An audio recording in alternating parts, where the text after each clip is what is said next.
News میں خوش آمدید. میں ہوں آپ کی ہوسٹ رزینہ خان. آپ دیکھ رہے ہیں کرائم کنٹرول نیوز HD میں. مزید جانتے ہیں ہمارے نمائندے کی اس رپورٹ میں.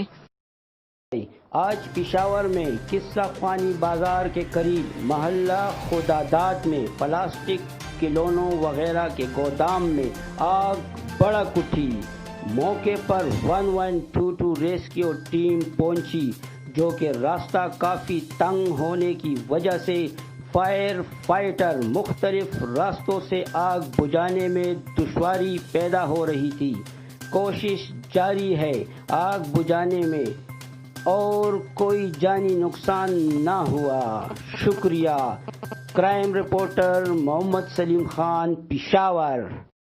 اپنی ہوسٹ روزینہ خان کو دیجیے اجازت. مزید خبروں اور اپڈیٹ کے لیے دیکھتے رہیں crime control Urdu news HD. اللہ حافظ.